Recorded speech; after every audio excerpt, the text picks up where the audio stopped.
Selamat pagi Ibu Lisnani selaku dosen pengampu. Perkenalkan nama saya Luciana Susanti, NIM 204-2009, Program Studi Pendidikan Guru Sekolah Dasar, Universitas Katolik Musi Caritas Palembang. Baiklah, pada kesempatan kali ini saya akan menyampaikan materi yaitu fungsi dari bagian-bagian bunga. Nah, sebelumnya, apa sih yang kita ketahui tentang bunga itu? Bunga itu sebenarnya merupakan organ reproduksi seksual pada pertumbuhan bunga. Secara ilmu botani, bunga itu merupakan bagian dari tanaman untuk menghasilkan biji, pembuahan, dan penyerbukan yang terjadi secara langsung pada pertumbuhan bunga. Nah, setelah terjadi pembuahan, bunga itu akan berkembang biak lebih lanjut membentuk buah. Pada pertumbuhan bunga, buah itu adalah struktur yang membawa dan melindungi biji. Selain itu juga, bunga dianggap sebagai organ untuk bertahan hidup pada kondisi yang kurang menguntungkan bagi tumbuhan. Sejumlah tumbuhan akan membentuk bunga apabila tumbuhan tersebut mengalami kekurangan air dan berada pada kondisi yang suhunya berada di paling bawah. Contohnya yaitu bunga sepatu. Nah, untuk mengetahui lebih lanjut contoh dari bagian-bagian bunga sepatu, saya akan memperlihatkan contoh gambar dari bunga sepatu beserta bagian-bagiannya. Nah, ini dia contoh dari gambar bunga sepatu beserta bagian-bagiannya. Pada bunga sepatu tersebut, yang pertama itu ada yang dinamakan stakmen atau benang sari. Stakmen atau benang sari itu merupakan organ reproduksi jantan. Dan pada setiap benang sari itu pada umumnya terdiri dari tangkai sari dan kepala sari. Tangkai sari itu berfungsi untuk membuat posisi kepala sari cukup lebih tinggi dari bunga, sehingga membuat lebih mudah kepala sari terkena sengatan serangga dan terkena angin pada proses penyerbukan. Yang kedua ada kepala sari. Kepala sari itu adalah bagian dari bunga yang terdapat ruang-ruang yang fungsinya sebagai tempat penyimpanan serbuk sari. Yang selanjutnya ada yang dinamakan putik. Putik adalah organ reproduksi betina pada bunga.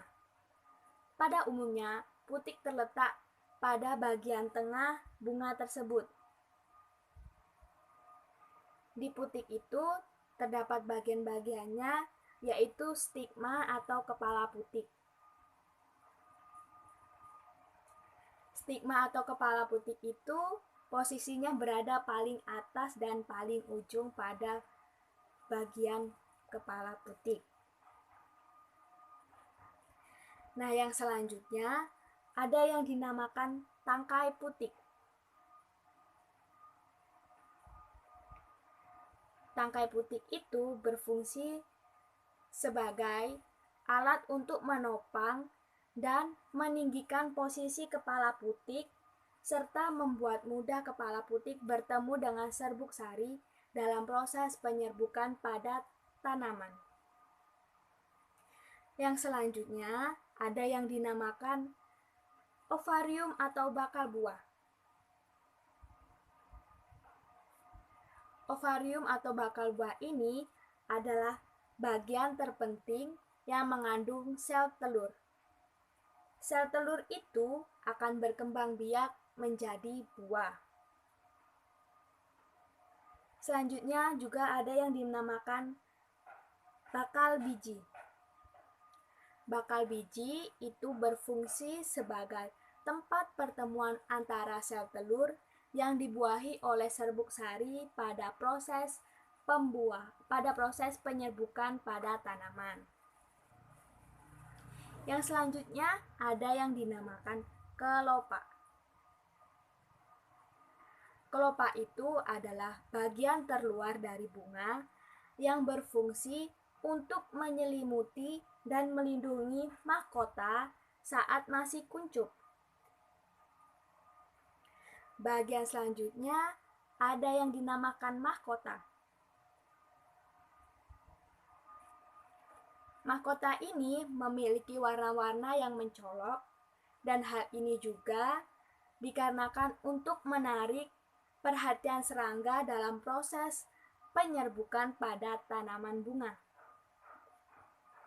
Yang selanjutnya ada yang dinamakan dasar bunga. Dasar bunga ini berfungsi sebagai tempat melekatnya kelopak bunga dan tangkai bunga. Nah, yang terakhir ada yang dinamakan tangkai bunga. Tangkai bunga ini adalah bagian pendukung dari bunga sepatu tersebut. Nah, dari beberapa penjelasan tadi, kita dapat memahami fungsi dan bagian-bagian dari bunga sepatu tersebut. Semoga kita dapat memahami materi apa yang saya sampaikan. Nah, hanya itulah yang dapat saya sampaikan.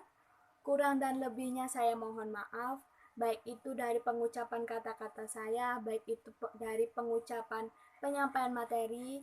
Ada yang tidak berkenan, saya mohon maaf. Sebelumnya, saya ucapkan terima kasih.